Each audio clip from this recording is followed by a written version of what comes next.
ప్రస్తుతం మనతో పాటు ప్రముఖ ఆధ్యాత్మికవేత్త జ్యోతిషరత్న జ్యోతిష సామ్రాట్ చింతా రుక్మాన్ గదరావు గారు మనతో ఉన్నారు. సో జనవరి మాసంలో మేషరాశి వాళ్ళకి ఎలా ఉంటుందో గురువు గారిని అడిగి తెలుసుకుందాం.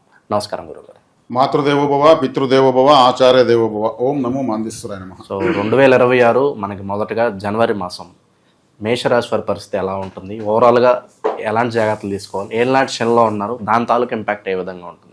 ఈ 2026 జనవరి మాసం మేషరాశి వాళ్లకు ఫలితాలు ఎలా ఉన్నాయో తెలుసుకునే ముందు ఈ రాశి గురించి ఏదైనా ఒక ప్రత్యేక విషయం మనం ప్రతి మాసం చెప్తూనే ఉన్నాము.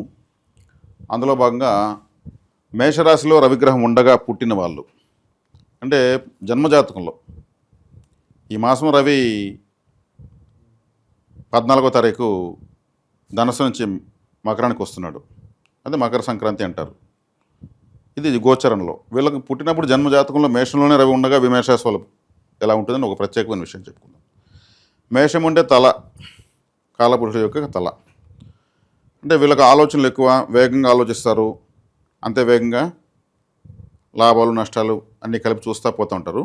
అక్కడే రవి ఉన్నాడంటే ఉచ్చస్థితి పొందుతాడు. మొదటి రాశి నవగ్రహాల మొదటి గ్రహం. అక్కడ రవి ఉచ్చస్థితి అంటే 100% పవర్ఫుల్గా ఉంటాడు. గుర్తింపు ఎక్కువ కోరుతారు వీళ్ళకు గుర్తింపు పొగడుతూ ఉంటే చాలు. అడ్మినిస్ట్రేషన్ ఎక్కువ బాగా చేస్తారు. రాజకీయం పైన ఎక్కువ ఇంట్రెస్ట్ కలిగిపోతుంది. మేషంలో రవి ఉన్న వాళ్ళు ఇంకా రాజకీయంలో ఏదో ఒక రకంగా ఉండే తీరుతారు. తక్కినటువంటి గ్రహస్థితులను కూడా అనుకూలించాయంటే ఎమ్మెల్యే కావడము, మినిస్టర్ కావడము, ఇంకా ఏ స్థాయికైనా దేశ స్థాయి పదవుల్లో కూడా వెళ్ళిపోతారు. ఎందుకంటే పదవి అనేది వీళ్ళకు ఇంకా దానికోసమే పుట్టాము అనే విధంగా ఆలోచిస్తారు. ఎందుకంటే రవి గ్రహమే రాజు. ఆ రాజు అనే గ్రహమే రాశిలో ఉన్నప్పుడు ఏమవుతుంది, తను లీడర్గానే భావిస్తాడు. కాబట్టి పదవి కోసము వీళ్ళు పడని తప్పనంటూ ఉండదు. అట్ ది సేమ్ టైం మళ్ళీ ఓడిపోతారు, మళ్ళీ గెలుస్తారు, మళ్ళీ ఓడిపోతారు, మళ్ళీ గెలుస్తారు. ఎందుకంటే సూర్యుడు ఉదయిస్తాడు, అస్తమిస్తాడు, ఉదయిస్తాడు, అస్తమిస్తాడు. అస్తమించినప్పుడు తీవ్రంగా బాధపడతారు, మళ్ళీ గెలిపోవడం సహజమే, మళ్ళీ మేము గెలుస్తామంటారు. రవిగ్రహానికి ఎలాగైతే అస్తమయం ఉదయం ఉంటుందో అలా ఉంటుంది. కానీ ఈ పదవి పోరాటాలు చేయడము, పదవుల కోసము ఇంకేదైనా చేయడము, ఖర్చు పెట్టడము, ఇవన్నీ కూడా మేషరాశి వాళ్ళకు ఉంటాయి. ఒకవేళ మాకు రాశిలో ఉన్నాడండి, మేము ఎమ్మెల్యేలు కాలేదు, అసలు కనీసం వార్డు మెంబర్ కూడా కాలేదు, మీరు చెప్పింది మాకు అప్లై కాలేదు అని ఆలోచించేవారు ఉంటే మన రాశి ఫలితాలు చూస్తూ ఇటువంటి లక్షణాలు వాళ్ళకు ఉంటాయి. వాళ్ళు ఉన్న ఏ రంగమైనా అందులో వీళ్ళు నెంబర్ 1గా ఉండాలంటారు. అంటే వాళ్ళకి సంస్థలో పనిచేయచ్చు, సంస్థ యూనియన్ లీడర్ నేను కావాలంటారు. అక్కడ అడ్మినిస్ట్రేషన్ మొత్తం చూస్తారు. లేదు ఇంకెవరైనా ఉంటే వాళ్ళని వీళ్ళ చేతిలో పెట్టుకొని చూస్తారు. కింగ్ మేకర్గా ఉంటారు. అంటే ఎటు తిరిగి శాసిస్తారు. ఏ రంగంలో ఉండొచ్చు. ఒక అటవీ అమెజాన్ అడవుల్లో ఉంటాడు ఒక వ్యక్తి, మేషంలో పుట్టుంటాడు. ఆయన మేషం రాశిలో పుట్టి రవి లగ్నంలో ఉంటాడు. ఆయన ఆయన ప్రధానమంత్రి అవుతాడు, ఆ గూడానికి నాయకుడు అవుతాడు. లీడర్షిప్ ఎక్కడైనా వస్తుంది. ఆటో కార్మికులుగా ఉంటారు, కార్మిక యూనియన్ లీడర్ అవుతారు. హమాలీ యూనియన్ ఉంటుంది, అక్కడ మేషంలో రవి ఉన్న వాళ్ళు ఆటోమేటిక్ లీడర్ అయిపోతారు. అంతే. ఎక్కడ వాళ్ళ స్థితిగతులు బట్టి వాళ్ళకు అగ్రనాయకత్వం వస్తుంది. ఇక్కడ రాజకీయాన్ని మనం ప్రధానంగా చూపించాం. తర్వాత ఈ మాసం మేషరాశికి ఎలా ఉంది గోచార ఫలితం అంటే మేషరాశికి ఇప్పుడు ఏలినాటి శని జరుగుతుంది. ఈ ఏలినాటి శని అనేది వ్యయస్థానంలో ఉంది. శనేశ్వరుడు 12వ ఇంట్లో ఉన్నాడు. అంటే నిద్ర 12వ ఇల్లు అంటే బెడ్రూమ్లో ఏముంది, శనేశ్వరుడు ఉన్నాడు. బాధకాధిపతి బెడ్రూమ్లో ఉన్నాడు. నిద్ర సరిగ్గా రాదు. ఎవరికైనా వాళ్ళ రాశించి 12వ స్థానం బెడ్రూమ్ లెక్క. 12వ స్థానంలో శుభగ్రహం ఉంది అనుకోండి, లగ్జరీగా పడుకొని నిద్రపోతారు. ఏ దిగులు ఉండదు, ఏముండదు, ప్రశాంతంగా మంచి నిద్ర. డాక్యుమెంటేషన్ ప్రాబ్లం కూడా వస్తుంది అంటారు. డాక్యుమెంట్ కారకుడు బుధగ్రహం 9, 10 స్థానాల పైన ఉన్నాడు. ఈ మాసము 12, 14, 15, 17 తేదీల్లో రవి, బుధ, శుక్ర, కుజులు మారుతున్నారు 10వ ఇంట్లోకి. 10వ ఇంట్లోకి వస్తుంటే వీళ్ళకి వర్క్ ఎక్కువ ఉందని అర్థం. ఇప్పుడు ఎక్కువ వర్క్ ఉంది. మకరంలోకి గ్రహాలు వచ్చాయంటే వర్క్ ఎక్కువ. మకర రాశిలో గ్రహం లేకపోవడం బెటర్ ఎవరికైనా కూడా. మకర రాశిలో ఎన్ని గ్రహాలు ఉంటే అంత ఎక్కువ కర్మ ఉంది, అంత ఎక్కువ బాధ్యత ఉంది, చేయాల్సిన పని అంత ఉందని అర్థం. మకరం అంటేనే కాలపురుషుడు కర్మస్థానం, దాంట్లో 4 గ్రహాలు వస్తున్నాయి. ఈ వర్క్ ఎక్కువ ఉంది వీళ్ళకి. ఇప్పుడు 9వ స్థానంలోంచి 10వ స్థానంలో 4 గ్రహాలు వస్తున్నాయి. ఇక లాభంలో రాకున్నాడు, ఇది సూపర్. ఈ నిద్ర లేకపోయినా మకరంలోకి 4 గ్రహాలు వచ్చిన 4 గ్రహాలు వస్తే మంచిదే, అంటే వర్క్ ఎక్కువ కదా. పని బాట లేకుండా ఉంటేనే తలకాయ నొప్పి. ఏదో ఒకటి చేసిన, ఏమీ చేయని వాడికన్నా ఏదో ఒకటి చేసి నష్టపోయేవాడు గొప్పడు. ఒక 100 రకాల తప్పులు చేశాడు అనుకో, వాడు మాస్టర్ అవుతాడు. ఎవరైనా కావచ్చు, అమ్మాయి కావచ్చు, అబ్బాయి కావచ్చు. 100 రకాల తప్పులు చేస్తే 100 రకాల తప్పులు చేసి ఫూల్ అయ్యారనుకోండి, అన్ని రకాలుగా అనుభవాన్ని సంపాదించేస్తాడు. వాళ్ళు 10 మందికి ఉపయోగపడతారు. కాబట్టి వీళ్ళకి వర్క్ ఉంది. అందుకే మేషరాశి వాళ్ళు ఎక్కువ మందికి ఉపయోగపడతానని చెప్పాను కదా. ఇంతకుముందంతా కూడా ఎక్కువ అదే నేను గంట కొట్టి మరి చెప్పాను. వీళ్ళు ఎక్కువగా మిస్టేక్స్ చేస్తారు, వీళ్ళు ఎక్కువ జీవితం తెలుసుకుంటారు. కానీ 1 ఫైన్ డే వీళ్ళు జెండా ఎగరేస్తారు. అది వీళ్ళకి టైం పడుతుంది అంతే. ఆ టైం పట్టడంలోనే ఎందుకు టైం పడుతుందంటే శని వీళ్ళకి బాధకాధిపతి. బాధ పెడతానే ఉంటాడు ఎప్పుడు శనేశ్వరుడు వీళ్ళని. పని చెయ్యి అని చెప్పి చేయించుకోవడం, లాస్ట్లో ఏదో ఒకటి అయ్యో ఇట్లా అయిపోయింది అని బాధపడడం వీళ్ళు. మళ్ళీ ఇంకోటి చేసుకోవడం చేయడం, ఇట్లా లైఫ్ అంతా పరుగులు తీస్తాడు. కరెక్ట్గా శనేశ్వరుడు బాధ కాదు. శని అంటే పని కాబట్టి. అంటే మానసిక ఆందోళన ఇటువంటివి కారణాలు సుఖ నిద్ర. పాపగ్రహం ఉంటే కలత నిద్ర. ఇప్పుడు పాపగ్రహం వీళ్ళకి ఇక్కడ ఉంది కాబట్టి నిద్ర సరిగ్గా ఉండదు, ఆలోచనలు ఎక్కువ ఉంటాయి. జనరల్గానే వీళ్ళు ఎక్కువ ఆలోచిస్తారు తల అని చెప్పాం కాబట్టి. ఆ శనేశ్వరుడు అక్కడ అన్కంఫర్ట్గానే ఉన్నాడు. బాధకాధిపతి వ్యయంలో పడిపోయాడు, చెడ్డవాడు చెడిపోయాడు. కానీ విదేశీ ప్రయత్నాలు చేసే వాళ్ళకు 12 వస్తున్నట్టు విదేశీ ప్రయత్నాలు కూడా వస్తాయి. విదేశీ ప్రయత్నాలు చేసే వాళ్ళకు, విదేశీ వివాహ ప్రయత్నాలు చేసే వాళ్ళకు, విదేశీ చదువుల కోసం ప్రయత్నించే వాళ్ళకు కష్టంతో కూడుకుని ఉంటుందని చెప్పచ్చు ఈ గోచారం. ఈ గోచారాన్ని 100% మీరు ప్రామాణికంగా తీసుకోవద్దండి. ఎందుకంటే ప్రతి మాసం మనము గ్రహస్థితులు బట్టి చెప్తున్నాం. వ్యక్తిగత జాతకమే ప్రధానంగా పనిచేసేది. కాబట్టి మనం నాలెడ్జ్తో కూడుకున్నటువంటి గోచార ఫలితాలు చెప్తున్నాం. అంటే ఇది చూస్తూ వెళ్ళే కొద్దికి ఒక అవగాహన ప్రతి ఒక్కరికి వచ్చేయాలి. జ్యోతిష్యం పైన ఒక అవగాహన వచ్చేయాలి. నిజం చెప్తున్నారా, అబద్ధం చెప్తున్నారా, అసలు జ్యోతిష్యంలో ఫార్ములాస్ ఇలా ఉంటాయా, ఇది అన్యాక్సెప్టబుల్గా ఉన్న సబ్జెక్ట్ కోసం మనం చెప్తున్నాం. కాబట్టి వ్యయంలో ఎవరికైనా సరే, ఒకవేళ మేషలగ్నమే వ్యయంలో 12 పాపగ్రహం ఉందంటే నిద్ర ఉండదు, బెడ్ కంఫర్ట్స్ ఉన్నప్పుడు ఏమవుతుంది, సంసార జీవితంలో కూడా సంతోషం ఉండదు. భార్యాభర్తలు కలిసి సంసారం చేసేటువంటి ప్రదేశం కదా, అక్కడ పాపగ్రహం ఉంటే ఏమవుతుంది, 7వ స్థానంలో శుభగ్రహం చూసుకుంటారు, 12వ స్థానంలో పాపగ్రహం ఉంటుంది, ఆడపోయి గొడవలు పడుతుంటారు. పగలంతా బాగానే ఉంటారు, గొడవలు పడుతూ ఉంటారు. అది పాపస్థానంలో 12వ స్థానంలో పాపగ్రహం ఉండడం, అది ఇంకేం లేదు. దాన్ని సవరిస్తే చాలా ఆటోమేటిక్గా నేను ఎవరికైతే 12వ ఇంట్లో శుక్రుడు ఉంటాడో ఇంకా వాళ్ళు భార్య కొంగు పట్టుకొని తిరుగుతారు, భార్య అయితే భర్త జైలు పట్టుకొని తిరుగుతూ ఉంటుంది. ఆ బెడ్ కంఫర్ట్స్ అనే చోట శుక్రుడు ఉన్నాడు. శుక్రుడు అంటే కాముకత్వానికి కారకుడు, అద్భుతంగా ఉంటుంది. శుక్రుడు వేయంలో పడిపోయినాడంటే అక్కడే ఆయన సూపర్గా ఉంటాడు. మనం పడుకునే బెడ్ శుక్రుడే. కాబట్టి ఇవి కూడా మనం వివరిద్దాం. గోచార ఫలితం అడ్డం పెట్టుకుని మనం ఏం చేస్తున్నాము, వాళ్ళ జీవిత ఫలం చెప్పాలనేది నా తపనంతా కూడా ఎప్పుడు కూడా. కాబట్టి వాళ్ళు వ్యక్తిగత జాతకం చూసుకోవచ్చు. 12వ స్థానంలో శుక్రుడు ఉంటే సూపర్. ఒకవేళ నీచబడి ఉంటే కూడా, ఒకవేళ శుక్రుడు నీచబడిపోయాడు అనుకోండి, తులా లగ్నానికి 12వ ఇంట్లో శుక్రుడు నీచబడిపోయాడు. శుక్రుడు నీచ అంటే బలం లేదని అర్థం. అక్కడ ఏమవుతుందంటే వాళ్ళు మల్టిపుల్ రిలేషన్స్ ఆశించేస్తారు.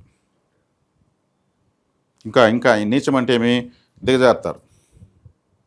నాకు తృప్తి లేదు, కామపూరితమైన తృప్తి లేదనే విధంగా ఉంటుంది. అంటే గ్రహాలు అలా ఆలోచన చేస్తాయి. అట్లా ఇప్పుడు మేషరాశి వాళ్ళకు 12వ ఇంట్లో శని ఉన్నాడు, సరైన నిద్ర ఉండదు. శని కర్మకారకుడు. కర్మ అంటే పని. వీళ్ళు చేస్తున్న పని వల్ల ఆలోచనలు, ఒత్తిడి, డిలేసు, అందువల్ల దూర ప్రాంతాలకు సంబంధించి వీసా పాస్పోర్ట్లకు సంబంధించి విదేశీ వ్యాపారాలకు ఇంపోర్ట్ అండ్ ఎక్స్పోర్ట్ వాళ్ళు, ఇవన్నీ కూడా వీళ్ళకు క్లిష్టంగా ఉంటాయి. ప్రస్తుత కాలం వీళ్ళకి ఆర్థిక పరిస్థితి ఎలా నడుస్తుంది? ఆర్థిక పరిస్థితి, గురువు 3వ ఇంట్లో ఉన్నాడు.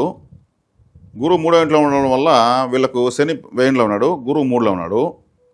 10లోకి 9, 10లోకి 4 గ్రహాలు ఉన్నాయి. వీళ్ళకు శ్రమ ఎక్కువ ఉంటుంది, ఆదాయం తక్కువ ఉంటుంది. అంటే ఎప్పుడు కూడా మేషరాశి వాళ్ళకు గుడ్డు గుర్తేమంటే, ఇప్పుడు ఈ గ్రహస్థితిని బట్టి నేను చెప్పడం లేదు, జనరల్గానే వీళ్ళకి అట్లాగే ఉంటుంది. దాని తగ్గట్టు 10వ స్థానంలోకి 4 గ్రహాలు వస్తున్నాయి. అంటే 10లో రవి రావడం చాలా గొప్ప విషయం, 10లో కుజుడు రావడం గొప్ప విషయం, ఈ రాష్ట్రాధిపతి కుజుడు. దీనివల్ల వీళ్ళకి మంచి కొత్త బెనిఫిట్స్ వస్తాయి, కొత్త అవకాశాలు వస్తాయి. ఆల్రెడీ వీళ్ళు చేస్తున్న ప్రాజెక్టులు లైవ్లోకి వచ్చేస్తాయి. ఏదైనా ఒకటి చేసి పెట్టుకుంటారు, కరెక్ట్గా లైవ్లోకి వస్తాయి. ఇప్పుడు లైవ్లోకి వచ్చి దూసుకెళ్ళిపోతారు. వాళ్ళ పూర్వీకులు ఏమన్నా ఉంటే తెలిసే అవకాశం ఉంటుంది, బట్ లేని వాళ్ళకైతే తెలియదు. తెలిసినా కానీ పలానా దేవతను ఎటువంటి నైవేద్యాలు పెట్టాలి, ఏ చెట్టు కింద పెట్టాలి, ఎటువంటి విగ్రహాలు పెట్టాలి, ఇవన్నీ ఉంటాయి. అవన్నీ తెలియకుండా పోతుంది చాలామందికి. దానికి మా జ్యోతిష్యాలయం నుంచి మేము ఒక ప్రత్యేకమైన వస్తువుని పరిచయం చేయడం జరిగింది. అదేమంటే సెంగాలి కర్ర అంటారు. కరంగాలిలాగా ఇది కూడా సెంగాలి. కరంగాలి అంటే నలుపుగా ఉన్న కాళికాదేవి, సెంగాలి ఎరుపుగా ఉన్న కాళికవి. ఇది సెంగాలి కర్రలు. ఇది చిన్నది, ఇది ఒక మీడియం సైజు, ఇది ఒక పెద్ద సైజు. ఇది కులదేవతగా భావించి పూజ రూమ్లో పెట్టి నమస్కారం చేసుకుని ధూపం చూపిస్తూ ఉంటే చాలు. అరటిపండు, కొబ్బరికాయో, తేనో, అటుకులో, బెల్లము, కలకండు, డ్రై ఫ్రూట్స్, ఏదో సహజ సిద్ధమైనటువంటి ఆహారం, ఉడికించింది కాకుండా, ప్యాకెట్ పాలు కాకుండా, ప్రకృతి వండిన వంటలు సమర్పించుకుంటే చాలు. ఇది కులదేవత తెలియని వాళ్ళ కోసం నేను చెప్తున్నాను. ఒకవేళ తెలిస్తే మీ అదృష్టం, మీరు చక్కగా ఆరాధించుకోవచ్చు. వీళ్ళంత ఎక్కువ మందికి కులదేవత అనుగ్రహం కలగాలి. ప్రతి ఒక్కరికి కులదేవతను ఆరాధించకపోతే గ్రహ వ్యతిరేకతలు తగ్గిపోతాయి. అదేవిధంగా ఇంకా ఇక్కడ తీసుకుంటే ఎక్కువగా లక్ష్మీ కటాక్షం కోసం ఎక్కువ మంది తాపత్రయపడుతుంటారు. మహారాజా గోమతి చక్రము. గోమతి చక్రము ఒక ఇడ్లీ సైజు ఉంది, అరచేతిలో పెట్టుకుంటే. దీంట్లో సుదర్శన చక్రము, సముద్రంలో సుడిగుండము, ఒకవైపు 9, ఇంకోవైపు 6 ఇవన్నీ కనిపిస్తాయి. గోమతీ నదిలో దొరుకుతాయి ఇవి. చాలా చాలా పవిత్రమైనటువంటిది, లక్ష్మీకరమైన వస్తువు కాబట్టి తీసుకోవచ్చు. దక్షిణావర్తి సంఘం గురించి అందరికీ కూడా తెలుసు. ఇది వేలకు వేలు అమ్మేస్తున్నారు. అది ఇక్కడ మేము చాలా తక్కువ ధరలకు ఇస్తున్నాం. కింద వివరాలు ఫోన్ చేసి కనుక్కొని తీసుకోవచ్చు. ఇది ఎవరికి బలవంతం అయితే లేదండి, నేను పరిచయం చేయాలని దీంట్లో చేస్తున్నాను. మా టెలికాలర్స్కు ఒక వర్క్ ఇవ్వాలి, పవిత్రమైన వస్తువులు ఎక్కువ మందికి ఇవ్వాలి. ఇప్పుడు నా దగ్గర తీసుకుంటున్న వాళ్ళంతా వస్తువులు కూడా ఇక్కడ దొరుకుతున్న రేట్లు ఇంకెక్కడ బయట దొరుకుతుంది సంతోషం వ్యక్తం చేస్తున్నారు.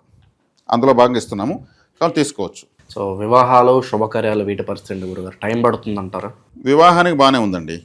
ఎందుకంటే శనేశ్వరుడు ఏలినాటి శని ఉన్నప్పుడు ఎక్కువ వివాహాలు జరుగుతాయి. ఏలినాటి శని ఉన్నప్పుడే వివాహాలు జరుగుతాయి. ఎందుకంటే శనేశ్వరుడు చేతిలో ఉన్న డబ్బులు ఖర్చు పెట్టిచ్చేస్తాడు. అందుకే అంటారు పెండ్లైన ఇంట్లో 6 నెలలు కరువు అంటారు, లేదా సంవత్సరం కరువు అంటారు. వాళ్ళు మొత్తం ఒక్కసారిగా ఖర్చు అయిపోతుంది. మళ్ళీ తిరిగి పుంజుకోవాలంటే 6 నెలలు, సంవత్సరం పడుతుంది.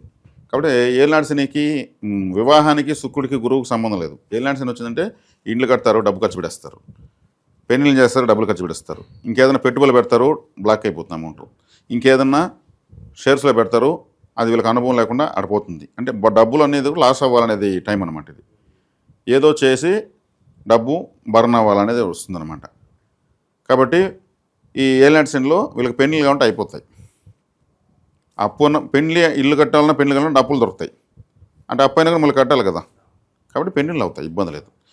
వృత్తులు స్థిరపడతారు. విద్యార్థులు విదేశీ ప్రయత్నాల పరిస్థితి ఏంటి గురుగారు? విదేశీ ప్రయత్నాల గురించి ఫస్ట్ నేను చెప్పింది. 12లో శని ఉన్నాడు కాబట్టి అతి కష్టంతో కూడుకున్నటువంటి విధానం ఉంటుంది. కానీ రాహు లాభంలో ఉన్నాడు కాబట్టి ఫైనల్గా విన్ అవుతారు. విదేశాలకు అధిపతి రాహువే, ఫారిన్ ప్లానెట్, సక్సెస్ అవుతారు.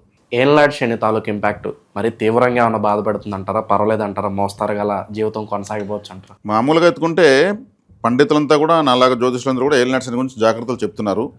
అది వాస్తవమే. కానీ నేను నిజంగా సమస్య ఉంటే కూడా నేను మానసికంగా తేలిక చేసి వాళ్ళకి ధైర్యం చెప్పే విధంగా నేను చెప్పేది అలవాటు పడ్డాను. ఏలినాటి శని మేషరాశికి 100% పనిచేస్తుంది. కానీ ఇక్కడ ఒక లాజిక్, ఈ లాజిక్ ఏమంటే శనేశ్వరుడు ఎవరు శిష్యుడు? కాలభైరవుడు శిష్యుడు. కాలభైరవారాధన చేస్తే ఏలినాటి శని వీక్ అవుతుంది. శివాలయానికి ఎక్కువ వెళ్ళడం వల్ల ఏలినాటి శని తగ్గుతుంది. శివాలయానికి వెళ్ళడం వల్ల ఏమవుతుందంటే శివలింగానికి ఉన్న ప్రత్యేకత మన చెడ్డను లాక్కుంటూ ఉంటుంది, మన కష్టాన్ని లాగేస్తూ ఉంటుంది. ఇంక దానికి మించిన మంచి ఏం కావాలి మనకు అసలు?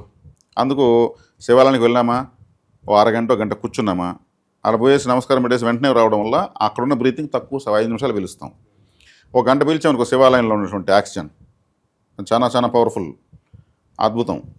మనకు చాలా వరకు మన కష్టం పోతుంది. కాబట్టి ఎక్కువ శివాలయము కాలభైరవాష్టకం చదువుకుంటా ఉంటే శనేశ్వరుడు స్మూత్ అయిపోతాడు. ఇది ఇంతకు మించిన పరిహారం లేదు. ఇంకా తైలాభిషేకం చేసేది ఇవన్నీ కూడా అంటే ప్రాచీన కాలం చేస్తున్నారు, మనం విమర్శించకూడదు. దానికన్నా అధికంగా ఫలితం ఇస్తుందని నేను నమ్మినటువంటిది. వాస్తవంలో కూడా చాలామందికి ఇలా అయింది. ఇది ఇంకా సరిపోతుంది. జన్మలోకి శని వచ్చినప్పుడు కూడా ఇంకా ఎక్కువ కూర్చోవాలి. శివాలయ సేవ చేసుకుంటే చాలు. కాలభైరవారాధన చేసే వాళ్ళకు వీధి కుక్కలకు ఫుడ్ పెట్టాలి. వీధి కుక్కలు అంటే ఇంట్లో కుక్కను పెంచుకోవచ్చా అంటే ఇంట్లో కుక్క పెంచుకుంటే అది కుజుడు, వీధిలో కుక్క రాహు.